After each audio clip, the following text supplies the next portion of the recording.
안녕하세요. 케어봇 인공지능 서비스 암치유톡톡입니다. 오늘은 항암 치료 시 흔하게 나타나는 증상 중에서 백혈구 감소로 생기는 주요 부작용인 감염과 발열에 대해 알아보도록 하겠습니다.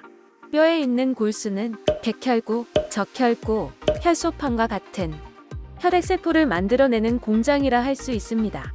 항암 치료에 사용하는 대부분의 항암제들은 이 골수 기능을 억제해서 우리 몸에 필요한 혈액세포를 감소시키게 됩니다.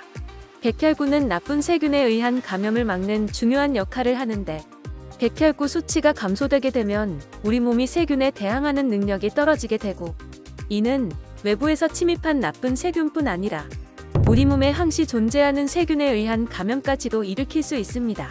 감염은 신체 모든 곳에서 증상으로 발생할 수 있습니다.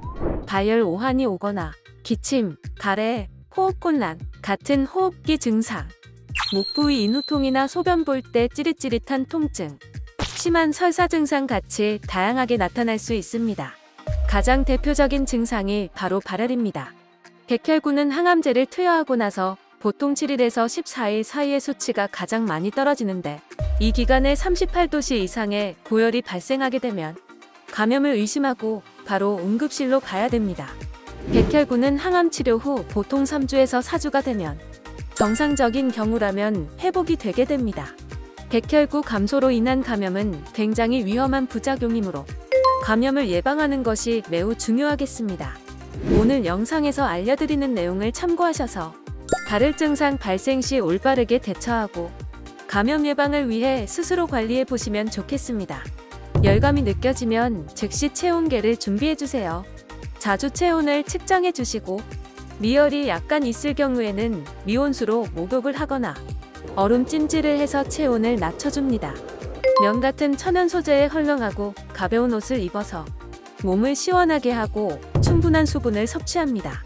감염이 폐혈증으로 진행되는 경우는 매우 위험하므로 38도씨 이상의 열이 1시간 정도 계속되는 경우에는 바로 응급실을 방문합니다.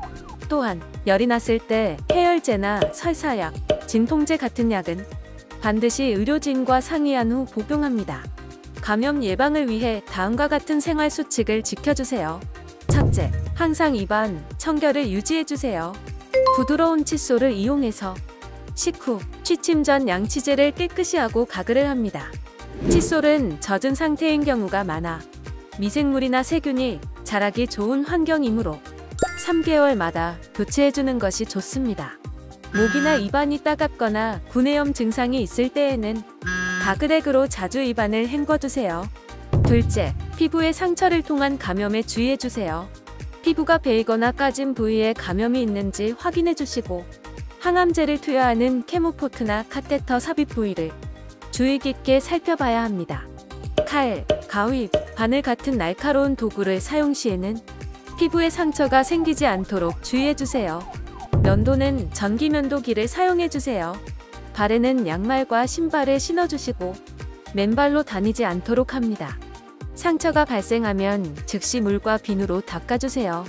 손톱과 발톱 손질 시에는 너무 짧게 닦거나 큐티클을 제거하지 않아야 합니다. 피부에 여드름이나 종기, 뾰루지를 함부로 짜지 않도록 합니다. 또한 항문에 상처 발생을 막기 위해서는 변비가 생기지 않도록 주의해주시고, 배변 후 항문을 닦을 때에는 조심스럽게 닦아주세요. 의사의 처방 없이 임의로 저약을 삽입하거나 관장은 하지 않는 게 좋습니다. 셋째, 일상생활 속 공기나 접촉을 통한 감염에 주의해주세요. 식사 전과 외출 후, 화장실을 다녀온 후 반드시 손을 깨끗이 씻고 샤워를 자주 하여 개인 위생을 청결히 합니다.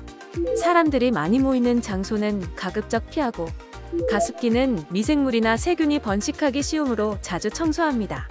감기, 독감, 코로나, 수두 같은 전염력이 강한 질병에 걸린 사람과는 거리를 두는 것이 좋습니다. 예방접종은 반드시 의료진과 상의한 후 진행해 주시고, 백신 중에 생백신을 이용한 예방접종은 피합니다. 화분이나 생화, 애완동물과 같이 세균이나 곰팡이를 옮길 수 있는 것은 멀리하고, 동물의 배설물을 접촉하는 일은 하지 않습니다. 마지막으로 감염 예방을 위한 안전한 식사 방법에 대해 알아보겠습니다. 충분히 잘 익힌 음식을 먹도록 합니다. 설익은 육류나 닭고기, 생선, 회, 계란 같은 날음식은 피합니다. 과일이나 채소는 깨끗이 세척해서 껍질을 제거한 후 섭취하시고 멸균 처리된 과일 통조림이나 캔 음료수를 먹는 것이 좋습니다.